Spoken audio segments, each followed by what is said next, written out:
My parents were Democrats, and I was a Democrat, and John Wayne was a Republican. Did you have some trepidation before you met him then?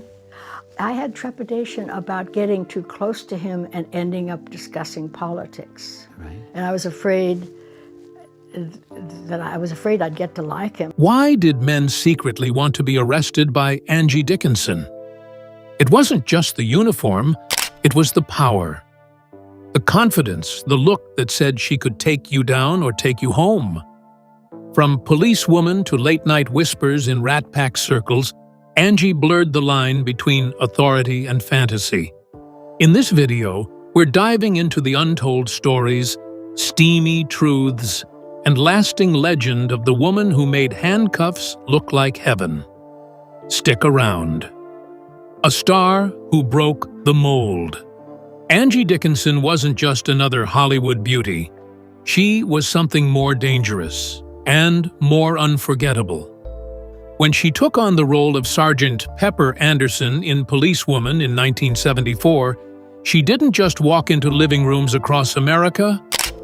She kicked the door down, wearing a badge, a gun, and that smirk that said she knew exactly what you were thinking. She became the fantasy of an entire generation of men.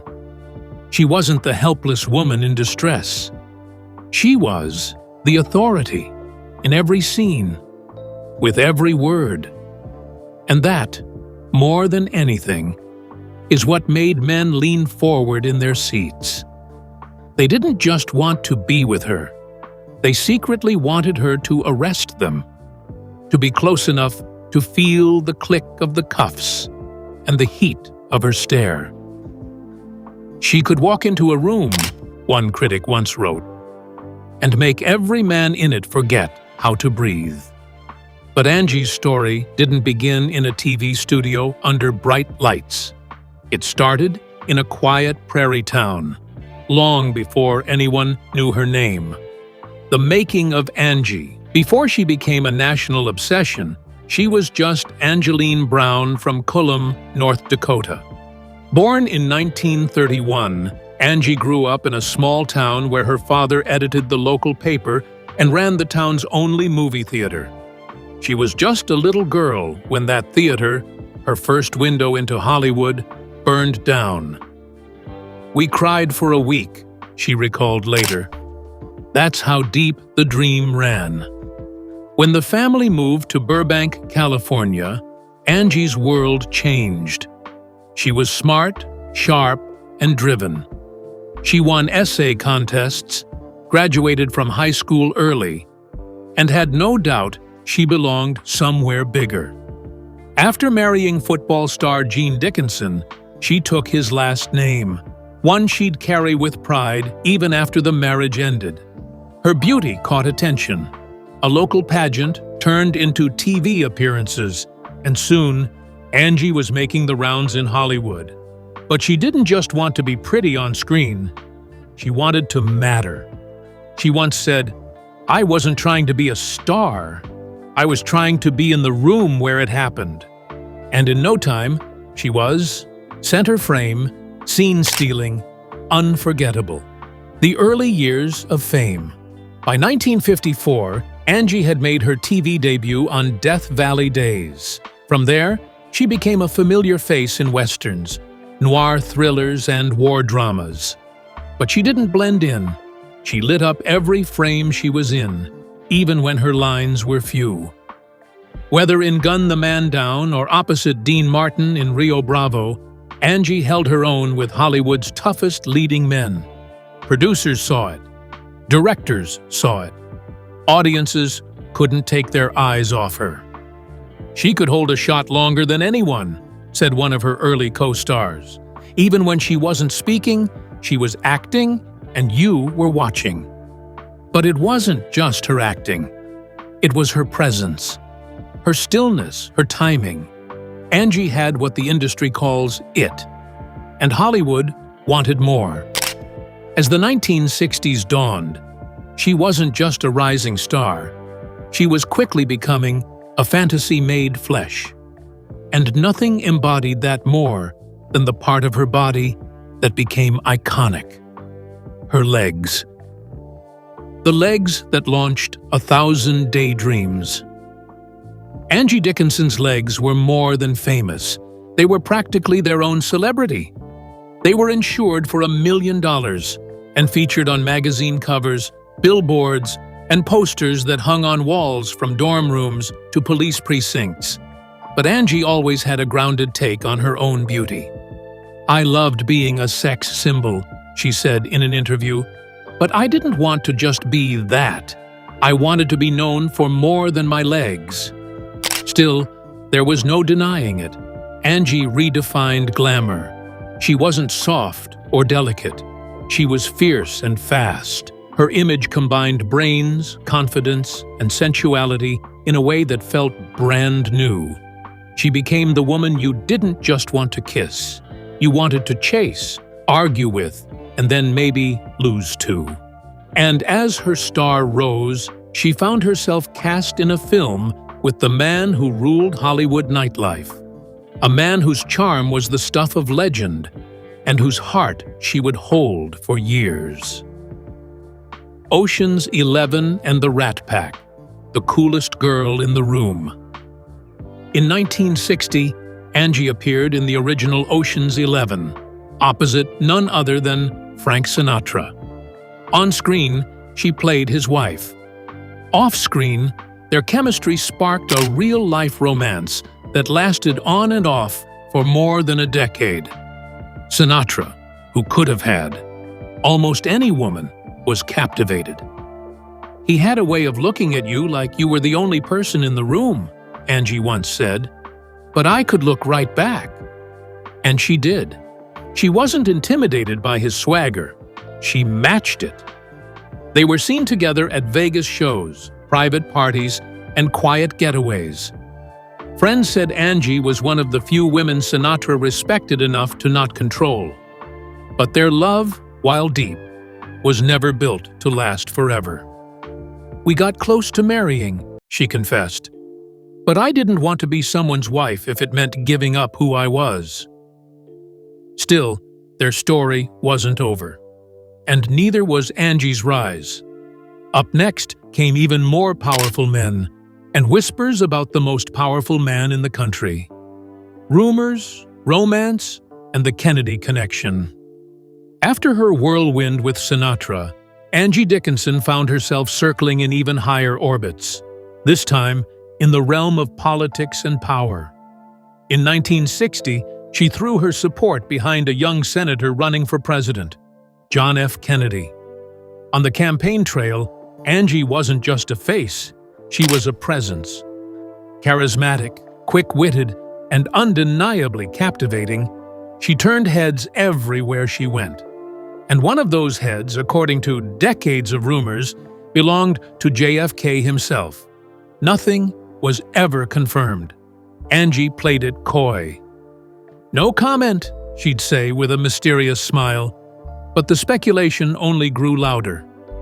Even author James Michener, who chronicled the campaign in his book Report of the County Chairman, couldn't help but devote space to Dickinson's striking beauty and charm.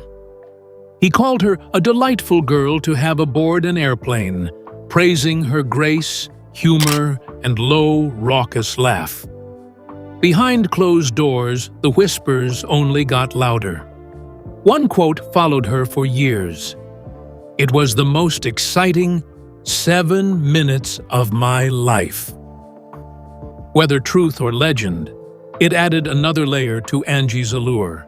The idea that even the President of the United States might have risked everything just to be near her. Still, Angie never bragged, never spilled. She understood the power of mystery, and that mystery followed her right into the role that would define her forever. The badge that sealed her legacy. In 1974, Angie Dickinson changed television forever. She stepped into the role of Sergeant Leanne Pepper Anderson on Policewoman, and suddenly, Friday nights had a new reason to exist. She wasn't just the star of the show, she was the show. Angie's Pepper was tough, capable, and street smart. But she was also glamorous, stylish, and unshakably feminine. She could kick down a door in heels and still deliver a punchline with a wink. It was a groundbreaking role. The first time a woman led a network police drama, and more than that, the first time women saw someone like them in power. But men? They were watching for another reason.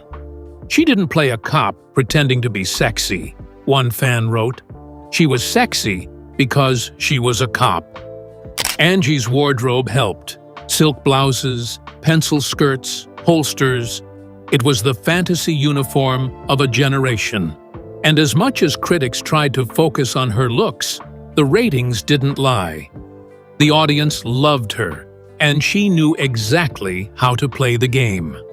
She won a Golden Globe for the role and received Emmy nominations. But more than awards, she won something rarer: iconic status. And that badge she wore on screen, it didn't just make her believable, it made her irresistible. Why men wanted to be arrested. By the mid-70s, something strange was happening across America.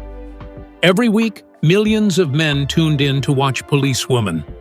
And it wasn't just for the crime stories or the action scenes. It was for her, Angie Dickinson, the woman who made being arrested look like a dream come true. She wasn't the sidekick. She wasn't the love interest. She was the one making the collar, reading the rights, calling the shots. And men couldn't get enough of it.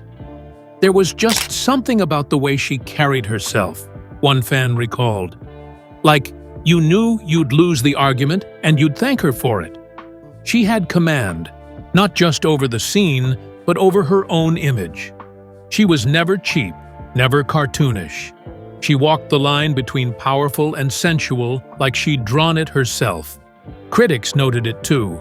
One review wrote, "She could shoot you or seduce you with a glance." That tension, the authority and the allure, became her trademark. She didn't need to chase anyone. They came to her, willingly, eagerly. And the secret was out. Somewhere deep down, every man watching wanted to be the one cuffed by Sergeant Pepper. Not because she was beautiful, though she was, but because she made surrender seem noble. Hollywood's leading men couldn't resist. It wasn't just the public who fell under Angie Dickinson's spell. Hollywood's most famous men couldn't resist her either. She acted opposite giants: John Wayne, Marlon Brando, Frank Sinatra, Richard Burton, and the chemistry often spilled off-screen. It wasn't just her looks. It was the confidence, the ease, the way she could out-charm the most charming man in the room. Brando once invited her into his dressing room to talk about sex, she later recalled. She never repeated what they discussed, but you could feel the heat in her silence.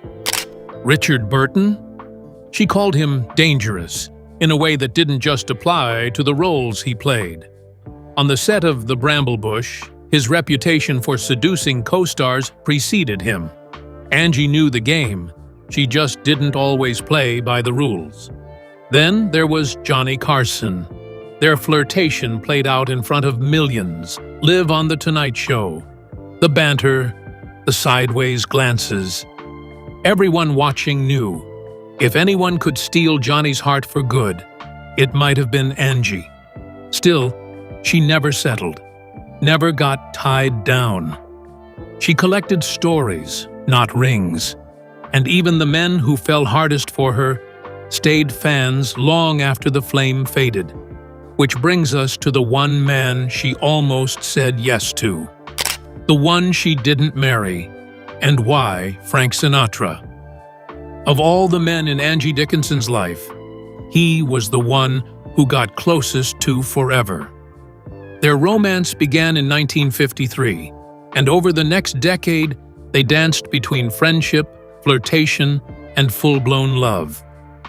He was magic, Angie said, the most charismatic man that ever was. He called her often, sent for her, whispered things only Sinatra could get away with. And yet, they never married. "We got very close," she admitted, "but I didn't want him to ask, because I didn't want to say no." It wasn't that she didn't love him, it was that she loved herself just a bit more. Her freedom, her space, her ability to say yes to roles, to late nights, to herself. Sinatra once told her, "I'm not going to marry an actress." And Angie? She laughed. "I wouldn't wish that on anyone," she said. Still, their bond never broke. Through other relationships, through changing decades, Frank remained Frank. And Angie, ever the enigma, never stopped taking his calls. Their love wasn't the kind you frame on the mantle. It was the kind that lives in the air, in the spaces between notes in a song. And for Angie, that was enough. The marriage that didn't work. By 1965, Angie Dickinson seemed unstoppable. She was luminous, at the peak of her fame, with men chasing her and critics applauding her. She had just turned 34, and her name was gold in Hollywood. And then, in a twist that caught even the tabloids off guard, she married Burt Bacharach, the pop music genius behind some of the biggest hits of the era. On paper, it looked like a match made in celebrity heaven. She was the sultry screen siren. He was the award-winning composer with a velvet touch for melody. Together, they were red carpet royalty.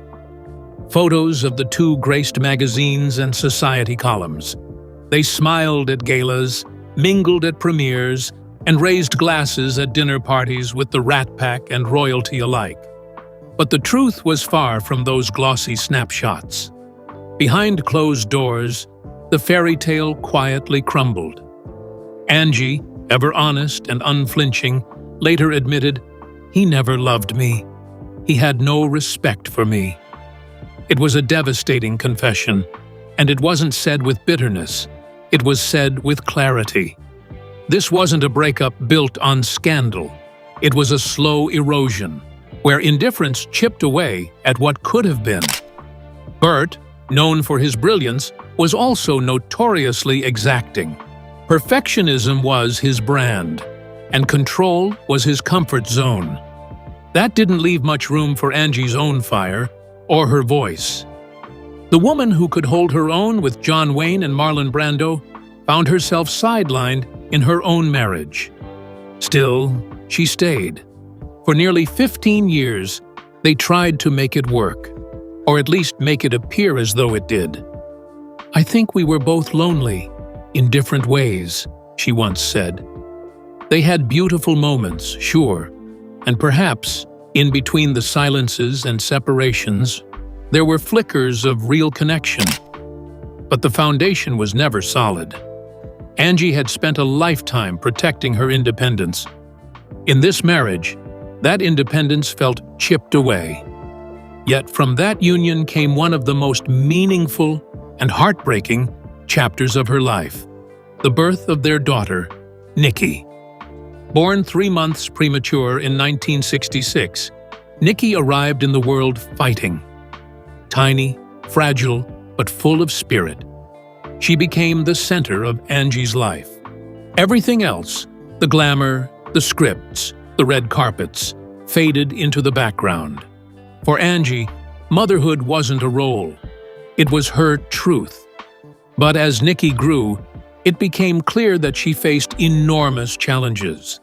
Health issues, autism, emotional struggles. The love Angie had for her daughter would be tested by years of uncertainty and pain. And just like that, the story of a failed marriage turned into something far deeper. A mother's quiet battle for her child's happiness, even as her own heart broke. Next, we step into the most fragile and powerful part of Angie Dickinson's story. The love she gave when no one was watching.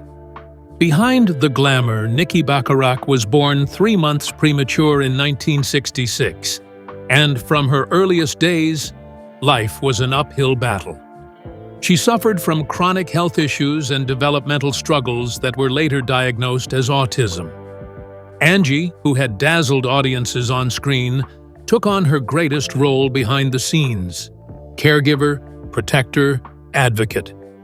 She turned down roles. She walked away from opportunities that could have extended her superstardom. At the height of policewoman's popularity, she said no to Dynasty, all to be home with her daughter at night. "I couldn't leave her alone in the world," Angie later said. "She needed me more than I needed fame." But the pain never left their home completely. Nikki, though brilliant and funny, struggled deeply.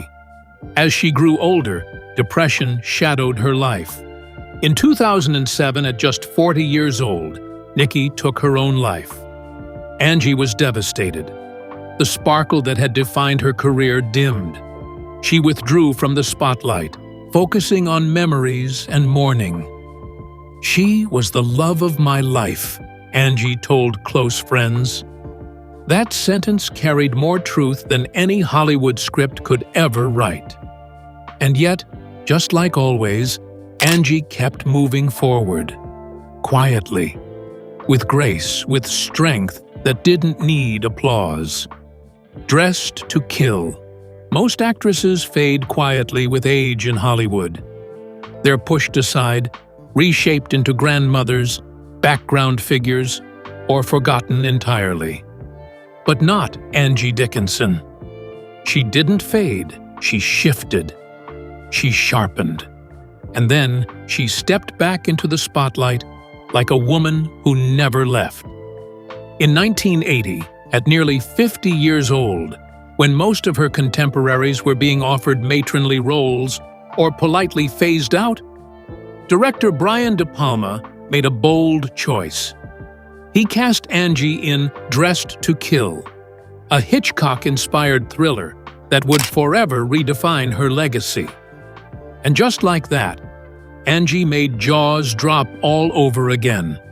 In what is now one of the most talked-about scenes of her career, she steps into a New York City taxi wearing elegance like armor. No words, just a glance, a flicker of interest, a flash of danger. She locks eyes with a stranger, and within minutes, seduction turns into suspense. The scene is drenched in eroticism, but it's never cheap. It's calculated, controlled, classic. Angie. Critics called it one of the most seductive moments in film history. Audiences didn't blink, and younger viewers, many of whom had only heard of Angie as the cop from Policewoman or the Rat Pack's One-Time Flame, suddenly saw her in a completely new light. She wasn't playing young, she wasn't pretending. She was embracing her maturity and making it magnetic. That wasn't just a cab ride, it was a statement. One that said, "I'm still here, I still have it, and I always will." This wasn't some desperate attempt to cling to the spotlight. Angie knew what she was doing. She understood the power of reinvention, not by changing who she was, but by revealing new layers at just the right moment. "Acting is more about mystery than explanation," she once said. And in Dressed to Kill, she became a walking mystery again. In a single role, she reclaimed her position as a symbol of power, control, and timeless sensuality. She wasn't just surviving Hollywood's double standard for aging women. She was defying it with a smirk and a silk dress. The cab scene became her cinematic rebirth, proving to both critics and fans that allure has no expiration date. That charisma doesn't fade. It ripens. And that a woman with life behind her eyes is far more captivating than any fresh-faced starlet trying to play grown-up. Angie proved age doesn't erase sex appeal, one reviewer wrote. It refines it. And the world? Once again, the world surrendered, willingly, breathlessly, and without a second thought. More than a pretty face. It would be easy, too easy, to sum up Angie Dickinson in headlines and glossy photographs. The legs, the badge, the men, the sultry looks, and the unforgettable scenes. That furrowed brow, that smirk, that iconic strut. But to stop there would be missing the point entirely. Because beneath the beauty and the aura was a woman who never played by the rules Hollywood tried to write for her. She once said, "I never thought I was a great actress, but I had a little something." That modesty was classic Angie, but that little something, it was everything.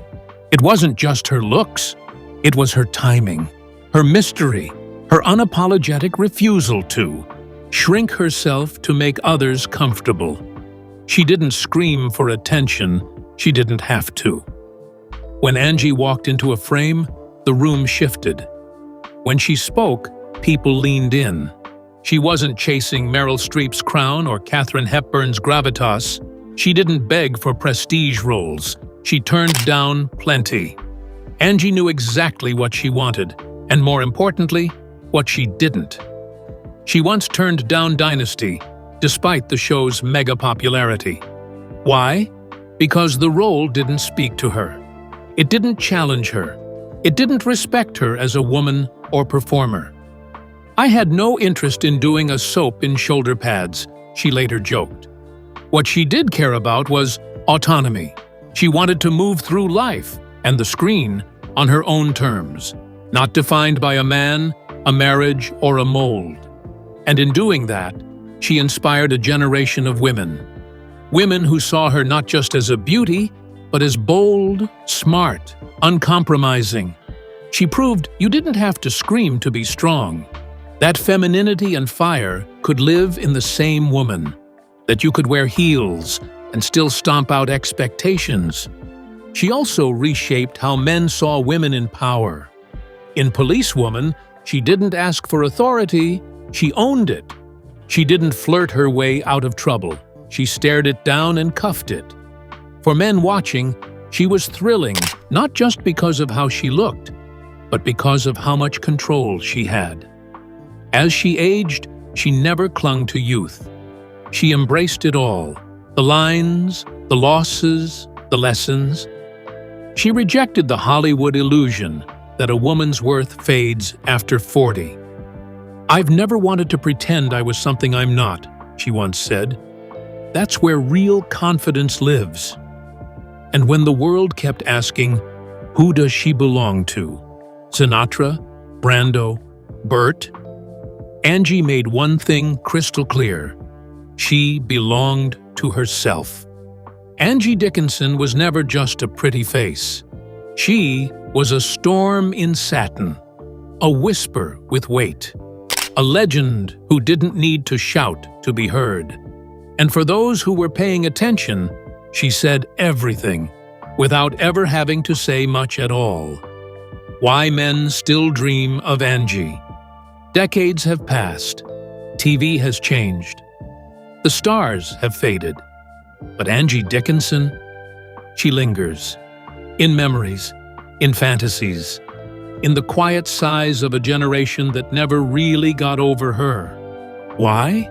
Because she wasn't just sexy.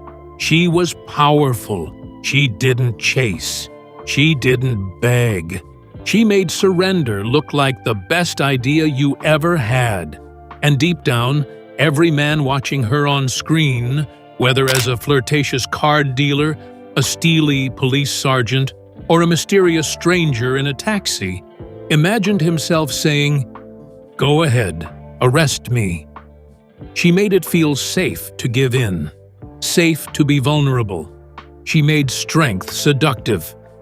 And that combination, it's eternal. Angie Dickinson didn't just break the mold, she built her own. One that mixed grit with glamour, control with charm, fire with finesse. And even now, long after the cameras stopped rolling, she still holds that same power.